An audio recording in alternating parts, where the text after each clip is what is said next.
Hello class, I'm going to explain about the metalloids. In previous topic already I explained about the non-metal as well as the physical property as well as application of. So now I'm going to explain about the metalloids. So what do you mean by metalloids? So suppose metal, metalloid and non-metal. So we can say metal, metalloid and non-metal. So metalloid is the intermediate properties of metal as well as non-metal. So metalloid is the intermediate property of metal and non-metal. So if we had to define the metalloids, so elements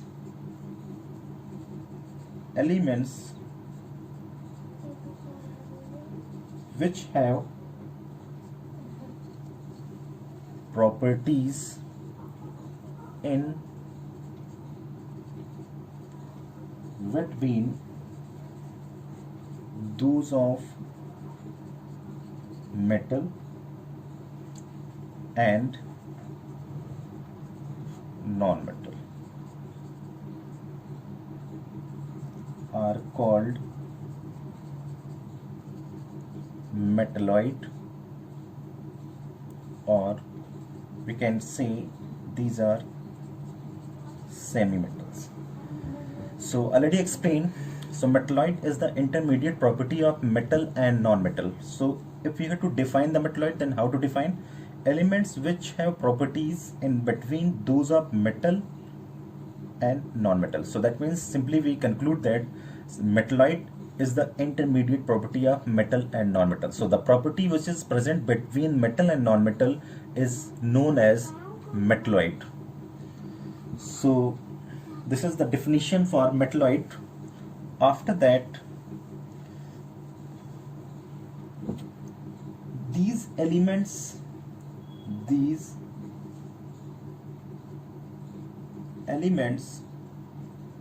show some properties of metals and other properties of non-metal. So that means we can say they behave as a metal as well as non-metal. Some of the cases they behave as a metal and some of the cases they behave as a non-metal. So simply we can say these elements show some properties of metal and other properties of non-metal. Suppose some of the examples just I'm taking, they look like metals but are brittle like non-metal.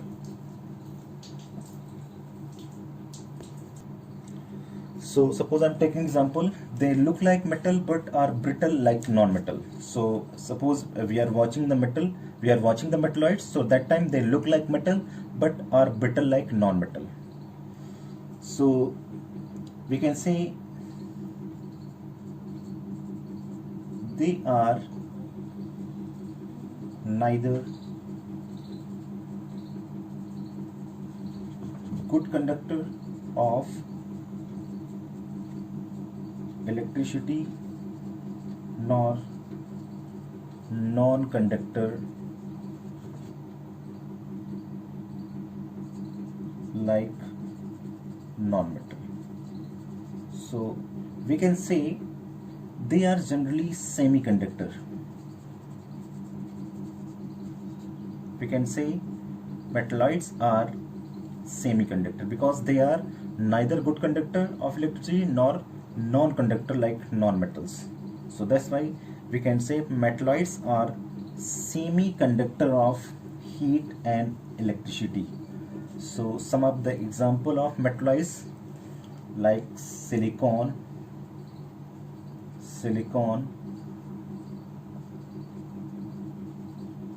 germanium, arsenic, antimony,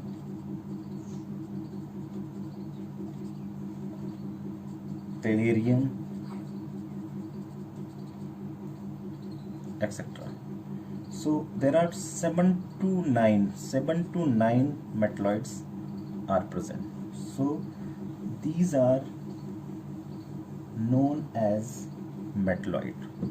So element part is over. Just I'm going to start about the compound. Compound is classified into two types. The first one is inorganic compound, and second one is called organic compound. So what do you mean by compound? How to define compound? So the formation of compound takes place whenever the formation of compound takes place, that time the formation of compound takes place between element plus element. This is the first condition. Second condition, element plus molecule. Third condition,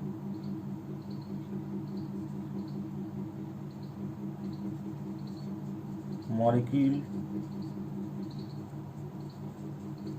with molecule. So the formation of compound takes place between element, whenever the element is going to treat it with element, element is going to treat with molecule, or molecule is going to treat with molecule. And some of the cases, substances takes place. Substances. So how to define compound? What do you mean by compound? So compound is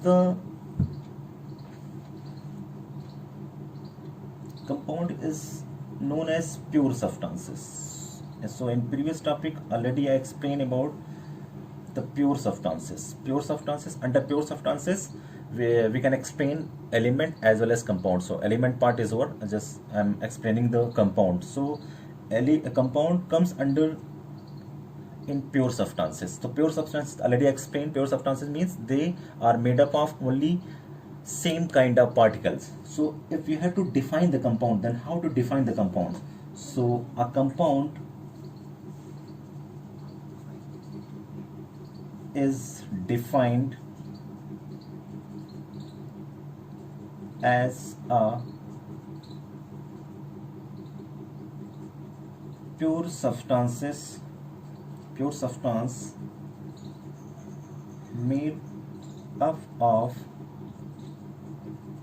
two or more elements chemically. That is most important part. Chemically combined together in a fixed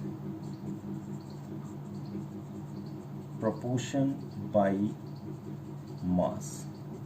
So it is mandate that whenever the formation of compound takes place, that time two or more elements are combined together. That means chemically combined together in fixed proportion by mass. So whenever we are taking water, suppose I'm taking the example of water. So a compound is defined as pure substances made up of two or more elements chemically combined together in a fixed proportion. So that is the main criteria for the formation of compounds.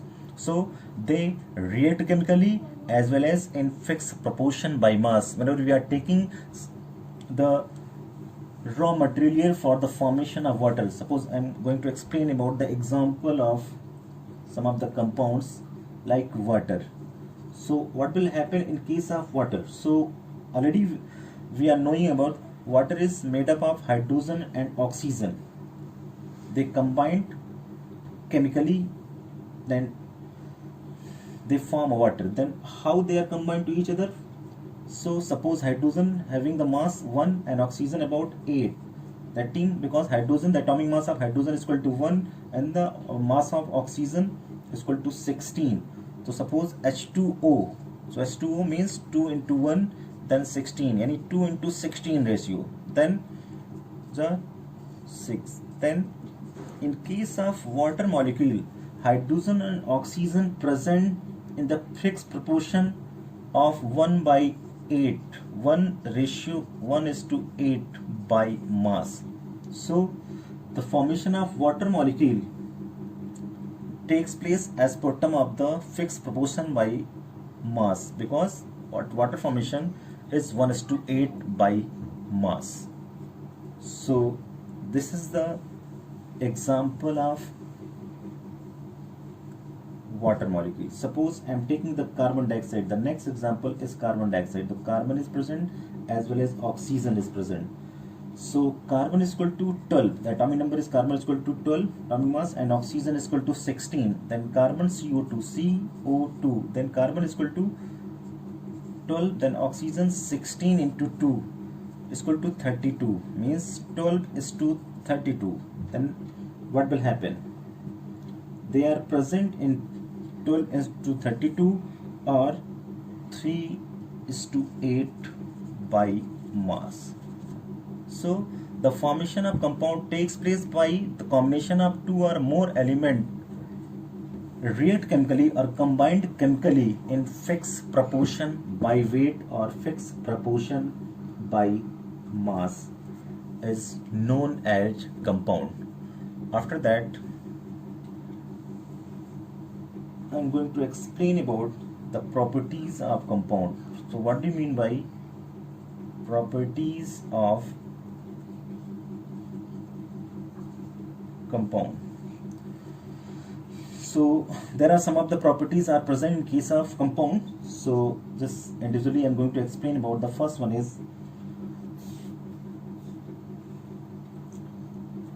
compound is always made up of the same elements combined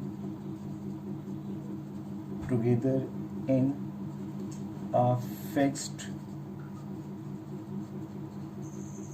proportion by mass.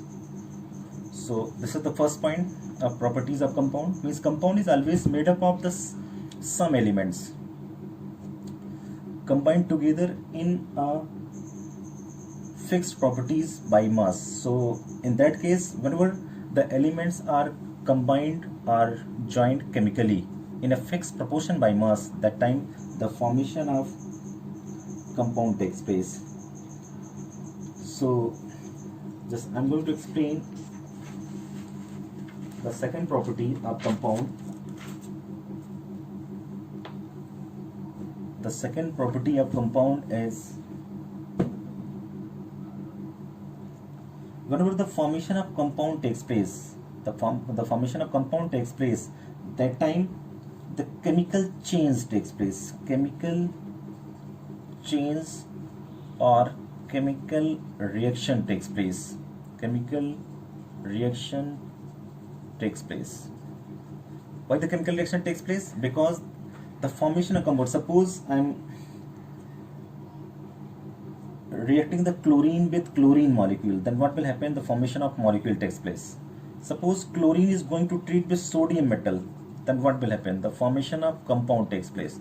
Suppose 2H2 plus O2, then 2H2O. So elements are same elements or another elements are combined chemically in fixed proportion by mass to give a compound. So it is confirmed that a chemical compound is formed of a chemical change or chemical reaction, and its properties are entirely different from those of its constituents. So whenever the formation of compound takes place, suppose 2Na plus Cl2, both are having a different property. So whenever the chemical changes or chemical reaction takes place, that time the formation of sodium chloride takes place. So the properties of entire NaCl is different from their constituent particles or ingredients. So Na and Cl are ingredient or constituent particle of sodium chloride. These are the elements are combined to each other to give NaCl is a compound. These are the elements. These are the different elements. Whenever they are react chemically in fixed proportion by mass, that time they are giving NaCl. So that means the compound which is